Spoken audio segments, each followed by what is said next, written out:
Hello guys, welcome to my channel A2 reviews.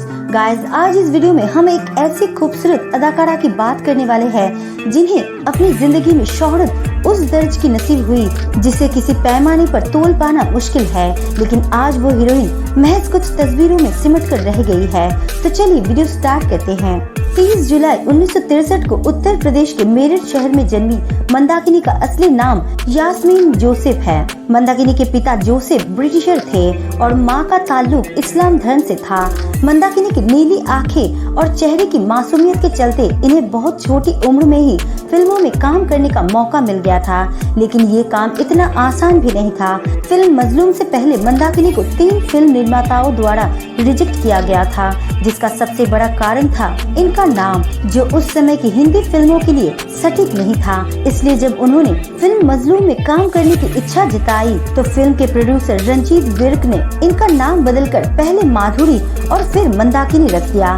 Mandakini जब अपनी पहली फिल्म मजलूम में काम कर रही थी, उस दौरान महान फिल्म मेकर राज कपूर की नजर इन पर पड़ी, जो फिल्म राम तेरी गंगा मैली से अपने सबसे छोटे बेटे राजीव कपूर को लॉन्च करने की तैयारी कर रहे थे। राम तेरी गंगा मैली के लिए सबसे पहली पसंद डिम्पल कपाड़िया थी, जो अपनी पहली फिल्म बॉबी से फिल्म इंडस्ट्री का जाना पहचाना चेहरा बन चुकी थी। लेकिन डिम्पल कपाड़िया एक पहाड़ी लड़की के किरदार में फिट नहीं बैठ रही थी और इसलिए राज कपूर ने जब मंदाकिनी को देखा तो भोला भाला चेहरा उन्हें अपनी फिल्म के लिए सही लगा और इस तरह मंदाकिनी को अपने करियर की सबसे बड़ी फिल्म मिल गई। राम तेरी गंगा मैली फिल्म रिलीज हुई और मंदाकिनी रातों रात एक सुपरस्टार बन गई। फिर बात चाहे इनकी मासूमियत की हो या फिर इस फिल्म में दिए गए इनके कुछ बोल्ड सीन की, मंदाकिनी की हर चीज दर्शकों के लिए इस फिल्म का केंद्र बन गई थी। हालांकि फिल्म के कई दृश्यों के लिए राज कपूर और मंदाकिनी को आलोचनाओं का सामना भी करना पड़ा था,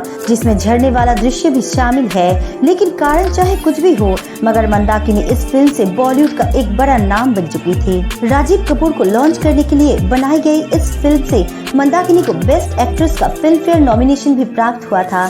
इसके बाद मंदाकिनी को कई बड़े अभिनेताओं के साथ मुख्य भूमिकाओं में फिल्मी पर्दे पर देखा गया, जिसमें साल 1987 में आई फिल्म डांस में मिथुन चक्रवर्ती, 1989 में आई कहाँ है कानून में आदित्य पंचोली और प्यार करके देखो में गोविंदा जैसे बड़े नाम शामिल है। मंदाकिनी को 1987 में रिलीज हुई फिल्म लोहा और 1986 की फिल्म आग और शोला में भी देखा गया था, जिसमें कई बड़े अभिनेताओं ने काम किया था, लेकिन कोई भी फिल्म उतनी सफलता हासिल नहीं कर पाई जो मंदाकिनी की पहली फिल्म ने हासिल की थी। धीरे धीरे फिल्म निर्माताओं के जहन से भी मंदाकिनी की छवि दूर होने लगी, जो उन्होंने राम तेरी गंगा मैली में देखी थी, और इसलिए इन्हें तेजाब जैसी फिल्मों में छोटे छोटे किरदार मिलने लगे थे।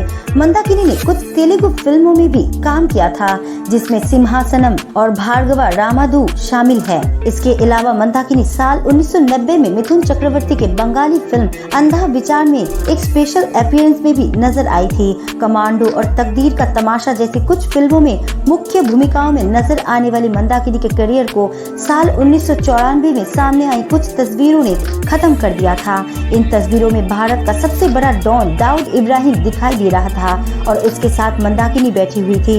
इसके बाद लोगों का नजरिया मंदाकिनी के लिए बिल्कुल बदल गया था। उनके बारे में कई तरह की बातें होने लगी, जिनमें से कुछ लोगों द्वारा कहा गया कि मंदाकिनी दाऊद इब्राहिम की गर्लफ्रेंड है, तो कुछ ने कहा कि मंदाकिनी ने दुबई जाकर दाऊद से शादी कर ली है। फिल्मी गलियारों में ये खबरें भी उड़ने लगी कि दाऊद के कहने पर ही बहुत सी फिल्मों में मंदाकिनी को हीरोइन के तौर पर लिया गया था, जिसमें राम तेरी गंगा मैली भी शामिल है। इस फिल्म के बारे में कहा गया कि इस फिल्म में डिम्पल कपाड़िया को छोड़कर मंदाकिनी को दाऊद के कहने पर कास्ट किया गया था। कुछ तस्वीरों और खबरों ने मंदाकिनी के करियर की रफ्तार को एकदम खत्म कर दिया था, जिसके चलते साल 1996 में आई फिल्म जोरदार के बाद ये अदाकारा फिल्मी दुनिया से गायब हो गई थी। मंदाकिनी ने कुछ समय बाद वापसी करने की भी कोशिश की, जिसके लिए उन्होंने म्यूजिक एल्बम का सहारा लिया और नो वैकेंसी और संभाला जैसे एल्बम निकाले, लेकिन कोई भी रास्ता इन्हें बॉलीवुड फिल्मों में नहीं ला पाया। बात करें उनकी निजी जिंदगी के बारे में तो मंदाकिनी की शादी 1990 में पूर्व Buddhist monk doctor Kagyu T Rinpoche Thakur से हुई थी, जिनसे आज मंदाकिनी 2 बच्चों की मां हैं, जिसमें बेटे का नाम राबिल और बेटी का नाम राबजी इनाया है। 2005 में एक इंटरव्यू के दौरान मंदाकिनी ने अपने करियर और कंट्रोवर्सीज पर बात करते हुए कहा था कि जिन खबरों के चलते उनका करियर बर्बाद हुआ था उसमें लेश मात्र भी सच्चाई नहीं थी।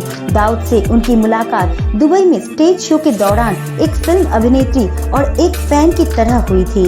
उन दोनों में रिश्ते और संबंधों जैसा कुछ भी नहीं था। मंदाकिनी फिलहाल दलाई लामा की एक अनुयायी के तौर पर अपने पति के साथ मुंबई में तिब्बती योगा क्लासेस और तिब्बती मेडिसिन सेंटर संभालती है। अपनी पहली फिल्म से ही अपनी मासूमियत से सबको दीवाना बना देने वाली मंदाकिनी की पूरी जिंदगी को अगर कुछ तस्वीरों में समेटने की कोशिश करे तो राम तेरी गंगा मैली में सफेद साड़ी में लिपटी मंदाकिनी जहां सभी के दिलों में अपनी जगह बना चुकी थी, तो वही एक क्रिकेट मैच के दौरान दाऊद के साथ उनकी तस्वीरों ने इस अदाकारा को हर भारतीय की नजरों में गिरा दिया था। और बात करें आज के समय की तो 22 साल की खूबसूरत हीरोइन आज 58 साल की हो चुकी है, जहां उन्हें पहचान पाना भी कभी कभी मुश्किल जान पड़ता है। तो दोस्तों उम्मीद करती हूँ कि आज की ये वीडियो आपको पसंद आई होगी। आपका मंदाकिनी के बारे में क्या कहना है और कैसी लगती थी हमें कमेंट्स करके जरूर बताना। और वीडियो पसंद आई तो लाइक करके चैनल को सब्सक्राइब जरूर करना। मिलते हैं अगले वीडियो में।